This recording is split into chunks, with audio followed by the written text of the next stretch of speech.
A'udzubillahi minasyaitonirrajim. Bismillahirrahmanirrahim. Assalamualaikum warahmatullahi wabarakatuh. Bismillah, alhamdulillah, ala nikmatillah, la haula wala quwwata illa billah, amma ba'd. Seluruhku dimanapun kalian berada, semoga kalian semuanya sehat selalu, sehat pikirannya, sehat hatinya, dan selalu memiliki niat-niat yang baik untuk kedepannya. Berkah alhamdulillah seluruhku semuanya. Di kesempatan kali ini saya ingin membahas sesuatu ruang lingkup dalam hal spiritual, ilmu kebatinan, dan yang lain sebagainya gitu. Intinya meneruskan video yang sebelumnya. Ya kan, di video sebelumnya saya menerangkan masalah ciri-ciri orang yang memiliki potensi, bakat, istilahnya kemampuan dalam bidang spiritual yang terpendam. Seperti itu. Ada. Saya bahas secara singkat dan insya Allah mudah dipahami dan bermanfaat untuk seluruh semuanya, seperti itu. Dan pada kali ini saya ingin membahas masalah langkah awal, karena banyak yang bertanya juga dan ada pertanyaan yang aneh juga gitu. Di sini saya ingin membahas masalah langkah-langkah apa saja jika kita ingin memperdalami ya atau ingin belajar dalam hal dunia spiritual, ilmu kebatinan, dan yang lain sebagainya, ilmu hikmah, apapun itu. Yang penting yang baik-baik, jangan yang menyimpang, karena di situ tidak ada kebarokahan, malah mendatangkan mudarat, ya, kerugian, kerusakan, dan yang lain sebagainya. Hati-hati aja ya, yang benar-benar, yang lurus-lurus aja. Hati-hati ya, apalagi dalam ilmu hikmah, ilmu kebijaksanaan, ya, bisa disebut juga ilmu kebijaksanaan, mengatur pikiran, mengatur hati, mengatur ucapan, amaliyah keseharian, ya, banyak sebetulnya. Baik, dipersingkat aja istilahnya dalam langkah-langkah awal gitu ya.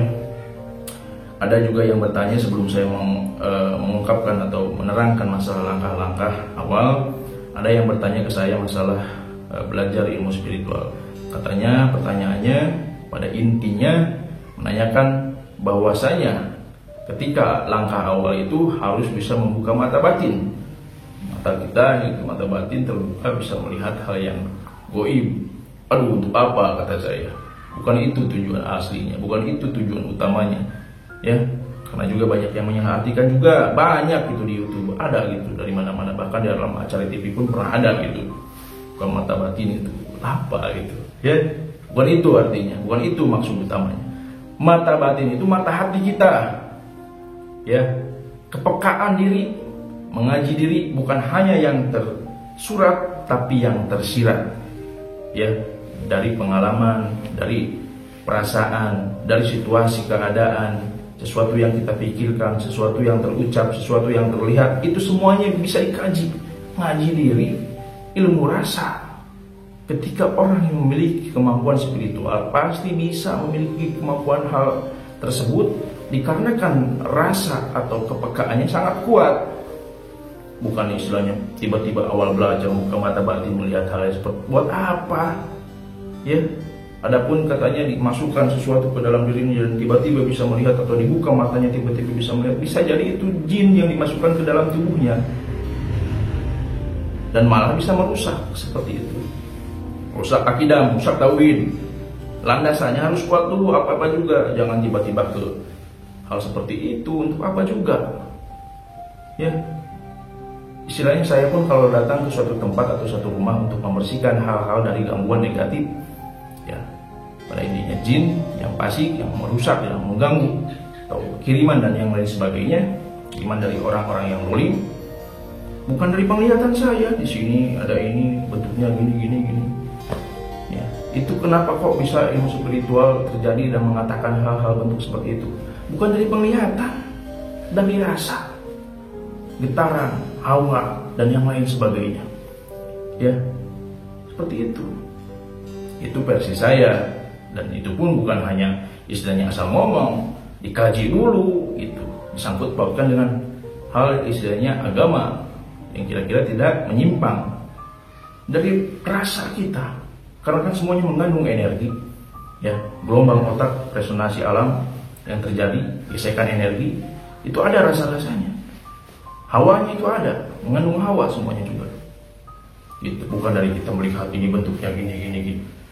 Itu menerka-nerka namanya, dan itu penyakit juga sebetulnya. Bukan ke situ, tapi ilmu mata batin itu ya mata hati kita, ilmu rasa. Udahlah istilahnya seperti itu, ya. Pokoknya seperti itu, udah jangan neko-neko, jangan yang aneh-aneh ya. Yang penting kita mencari keberkahannya, apalagi dalam bidang ilmu hikmah yang diutamakannya doa, seperti itu. Baik, saya ingin melangsungkan saja ke pembahasan masalah langkah-langkah awal ya. Yang pertama adalah niat. Di mana-mana juga ya niat. Karena dalam suatu keterangan hadis dikatakan segala perkara itu tergantung niat. Innamal a'malu binniyat. Segala tindakan amal itu tergantung niat. Ya, niat baik, hasilnya baik. Ya, amaliyah baik, hasilnya pun berbuah kebaikan. Seperti itu. Niat harus dikokohkan dengan kebaikan. Ya, yang sudah biarlah sudah, gitulah. Ya. Terus istilahnya, setelah niat kokoh, yakin, betul-betul ingin istilahnya bermanfaat bagi diri kita, orang di sekitar kita, bahkan orang banyak, istilahnya udah kokoh niat kita, dorongan batin kita itu tidak ada istilahnya kebohongan. Karena rasa itu tidak bisa dibohongi. Ada dorongan batin yang sangat kuat. Memang ini saya suka, istilah saya ingin memperdalami. Itu dorongan batin kita. Ikuti saja. Ya, insya Allah jika jalurnya baik, hasilnya akan baik dan penuh keberkahan. Seperti itu. Rugi kalau kita nggak belajar ilmu. Hidup hanya untuk hidup, kerja dan yang lain sebagainya. Kerja kewajiban ibadah, memperdalami ilmu harus, rugi kalau enggak. Apalagi dalam hal kebatinan. Sedikit-sedikit harus bisa lah gitu. Ya, hidup kan nggak tahu gitu. Umur kan 40, 60. Belum tentu itu juga. Ya. Ujung-ujungnya gimana? Mati.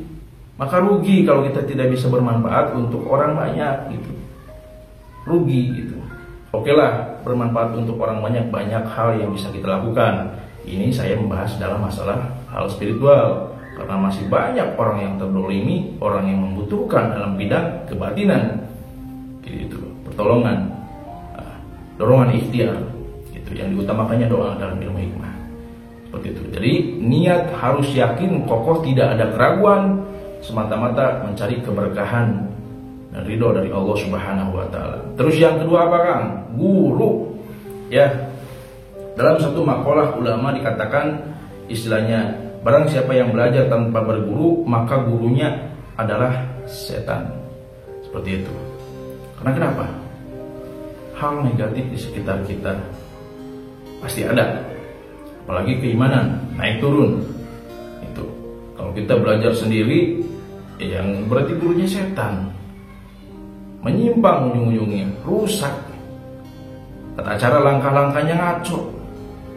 Bisa gila ujung-ujungnya kalau istilahnya asal-asalan, malah merugikan, merusak kehidupan. Seperti itu. Jadi harus ada guru gitu. Ridhonya guru, dapatlah keberkahan gitu. Doanya guru, dapatlah istilahnya ijabahnya doa, kelancaran dan yang lain sebagainya. Terus yang utama itu sebelum ke guru, ke orang tua. Ya. Ke orang tua, walaupun hanya sekedar ucapan, ibu bapak istilahnya kita minta ridhonya, minta doanya, udah cukup, nggak apa-apa. Yang penting kita ada ucapan, minta ridhonya, minta doanya, seperti itu. Walaupun kita ada jarak dengan orang tua istilahnya, agak canggung, malu mau mengatakan sesuatu, nggak apa-apa. Yang penting minta ridhonya, minta doanya, itu wajib nomor satu itu. Terus ke guru, ya ke guru kita, minta bimbingan, ya harus sungguh-sungguh. Jangan ada keraguan, diawali dengan niat yang baik. Yang tadi, poin ke-1. Ya. Pokoknya harus ada guru. Jangan sampai istilahnya kita belajar seenaknya, semaunya, sekarep dewek istilahnya kalau kata Sunda ya. Mama aneh we gitu. Ya, saya jalan-jalan gitu. Harus bisa lah. Harus bisa nyari yang guru-guru yang baik, yang kira-kiranya istilahnya tidak ada sesuatu keganjilan, hal-hal yang menyimpang. Harus perlu dihati-hatikan juga. Itu rugi soalnya kalau nyimpang. Kitanya juga rugi. Harus hati-hati dalam mencari guru juga. Itu. Pokoknya yang lurus-lurus saja lah. Doa yang utamakannya. Dan ada tata cara khususnya. Ikuti saja. Ya, jangan ada keraguan. Harus ada perjuangan, pengorbanan, ya kesungguhan. Itu harus ada dalam belajar. Jangan istilahnya baru juga gini udah harus yakin, jangan ada keraguan, perjuangan, pengorbanan dan yang lain sebagainya. Saya pun mengalami hal seperti itu. dan sampai kapanpun akan saya dalami, akan saya pelajari, sampai kapanpun, sampai mati pun saya akan terus belajar, tetap belajar, saling mendoakan, saling mengarahkan dalam hal kebaikan. Makanya saya ke sedulur AHA, kalau datang langsung bilangnya, kalau di WA atau di mana bilangnya guru manggil ke saya, biarinlah. Tapi kalau datang langsung suka saya tegur, ya. Contoh namanya kita ganti Pulan, ini kesimpulan istilahnya, terserah mau manggil guru atau apa itu hak, istilahnya si Pulan. Cuman istilahnya kenapa saya mengatakan sedulur AHA gitu? Dia sedulur yang ambil hikmah. Saya juga sedulur, di situ si Pulan juga sedulur. Si Pulan punya hikmah, saya punya hikmah. Hikmah kan banyak, hikmah kan luas. Cerita kehidupan, lika-liku kehidupan, perjuangan kehidupan, pengalaman kehidupan. Di situ, di dalam situ ada hikmah yang kita bisa gali, yang kita bisa pelajari. Jadi jangan merasa baik. Orang pun punya hikmah sama. Ilmu itu banyak. Pelajaran kehidupan juga itu ilmu sama yang bisa kita kaji gitu. Ya. Jadi istilahnya ya saya merangkul semuanya.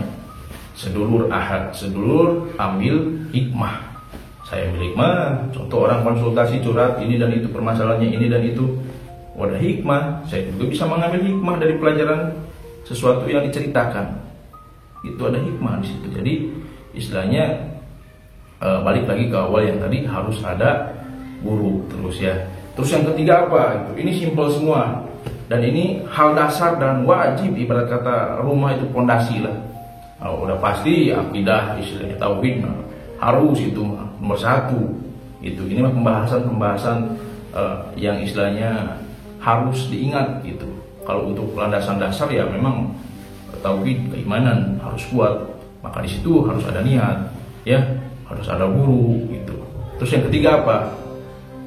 Istilahnya yang ketiga itu ibadah. Ibadah dalam hal apa ini Kang itu? Pokoknya saya bagi dua lah.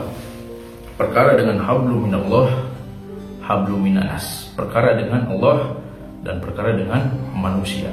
Oke, kita kupas istilahnya hablum minallah. Kita harus selalu memperbaiki dan jangan merasa baik. Ibadah kita, sunnah kita. Orang lain tidur, kita bangun, mengamalkan amalan-amalan dari guru kita. Orang lain makan, kita puasa, mendawamkan amalan sembari dipuasakan. Untuk apa? Menekan hawa nafsu kita, belajar sabar gitu.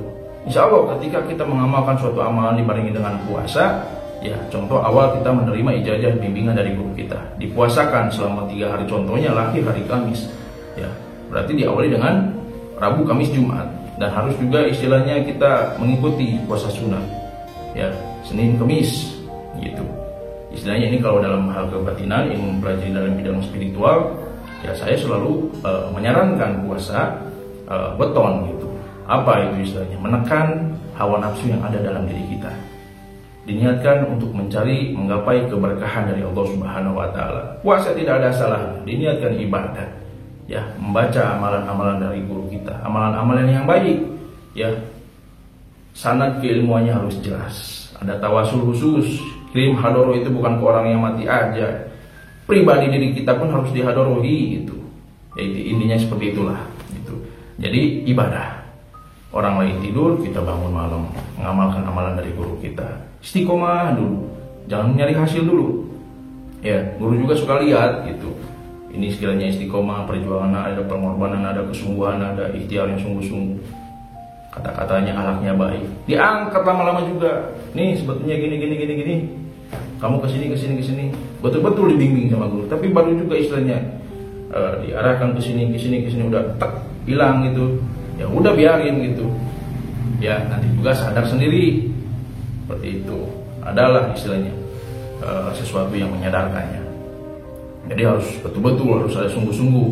Itu perkara ibadah. Intinya orang lain tidur, kita bangun, orang lain makan, kita puasa. Itu pokoknya harus lebih giat lagi, apalagi baru belajar istilahnya, baru bukan maksud istilahnya saya sudah bisa, saya juga belajar, maksudnya awal mengenal, awal memperdalami udah males-malesan, ikhtiarnya loyo gitu, perjuangannya nggak ada, pengorbanannya kurang, ya kesungguhannya kurang, mau gimana gitu, mundur aja lah. udah gitu. Ini bagi orang yang mau memperdalami ya, bukan berarti mundur aja udah nyerah, bukan. Terus semangat, ikhtiar terus, tanyakan. Makanya itu niat harus pokok dulu. Kata saya, balik lagi ke yang awal gitu, harus ada guru gitu. Terus ibadah, habluminallah, habluminanas, itu intinya seperti itulah. Terus perkara habluminanas apa? Perbaiki amaliyah kehidupan kita, keseharian kita, ucapan, pemikiran, prasangka. Nah, Kang saya dulu gini-gini ke orang lain, biarlah yang dulu biarlah berlalu, seperti itu. Dulu lah, seperti istilahnya, jangan terlalu dipikirkan. Yang penting ke depan kita harus selalu diperbaiki, bukan merasa baik tapi diperbaiki, bukan merasa baik tapi diperbaiki. Saya ulang-ulang terus ini kata-kata biar ingat, istilahnya bukan merasa baik tapi diperbaiki gitu. Ya, terus perbaiki, jangan merasa baik.